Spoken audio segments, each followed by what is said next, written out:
Hello everybody, if you're watching this on YouTube, welcome back to my YouTube channel. If you're watching this on Instagram, thank you for checking out my newly created Instagram page. So today I want to talk about 3 different books that I've read in the past couple weeks. Since each of these books are on a very similar topic, the Nagorno-Karabakh conflict, I thought it'd be more expedient to make a single video instead of 3. So the first book I want to talk about is probably my favorite of the 3. It's the Armenia-Azerbaijan conflict by Michael P. Croissant. What I really liked about this video is that the author is able to provide a comprehensive but also very concise history of the Nagorno-Karabakh conflict between Armenia and Azerbaijan. And he's able to do this in a way that is both academic but also very readable and accessible to the public. When reading this book, you don't get bogged down by a zillion different facts and figures. He's able to focus on the relevant parts of Nagorno-Karabakh's history and the history of Armenia and the history of Azerbaijan that are most useful for understanding the conflict as it stands today. So I really enjoyed this book, and I personally made extensive use of it as a source in my own book on Nagorno-Karabakh, which I hope to publish in 2020. The next book I want to talk about is The Caucasian Knot, The History and Geopolitics of Nagorno-Karabakh by 3 different authors. This book offers a even more comprehensive history on Nagorno-Karabakh than Croissant's book. However, I think that's also one of its downfalls, in my opinion. While it's extremely comprehensive, I didn't find it very readable, especially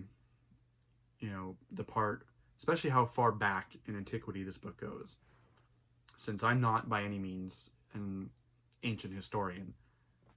So when I was reading it, I found like I got a bit bogged down by, as I said, a zillion facts and figures, which was kind of difficult to piece together, in my opinion, a understanding of whether ancient or more modern history of Nagorno-Karabakh. And the next book is probably the one that is the most memorable to me. It's Kamal Maliki-Aliyev's Contested Territories and International Law. What this author does is he compares the dispute over the Åland Islands between Finland and Sweden just after the First World War to the conflict between Armenia and Azerbaijan over Nagorno-Karabakh. And he does this through the perspective of international law. So there's very little history, and there's very little, I guess you could say, politics in the proper sense, as most people would understand that word in this book. It's almost strictly a legal analysis of the solution to the Åland Islands dispute and how it could potentially be applied to Nagorno-Karabakh. And ultimately, while I think it was a very interesting book, I strongly disagree with the author's conclusions. In particular, I think the author nullifies in one of the pages, I think around page 36, I think it's around 36, 33, 36, somewhere in there, nullifies his own argument, in my opinion, that the Åland Islands dispute, or the Åland Islands resolution, can be applied to Nagorno-Karabakh by himself noting that there was no history of anti or Swedish oppression committed by the Finns in the Åland Islands. There were no massacres of Swedes. There was no history of genocide and ethnic cleansing and other horrible atrocities committed by the Finns against the Swedes living in the Åland Islands. And that is why the League of Nations ruled that the Åland Islands should remain part of Finland.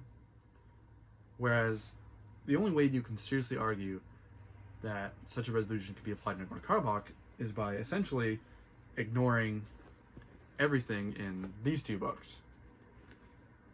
and many other books that demonstrate, and without beyond any doubt, that Karabakh Armenians have suffered enormous and terrible atrocities by the Turks and later their Azerbaijani allies, since at least the late 1890s, during the massacres of Armenians by the Ottoman Sultan, and later the Tatar massacres in 1905, instigated by the Tsar's authorities, and then the Armenian genocide in 1915, and then the various, pogroms and other crimes committed by Azerbaijanis after Azerbaijan declared independence in 1918, but before it became a Soviet Socialist Republic, I think in 1922, and then again the anti-Armenian pogroms in the late 1980s and early 1990s in Baku and other places, which, according to most international legal documents that I've read, essentially nullifies Azerbaijan's right to territorial integrity.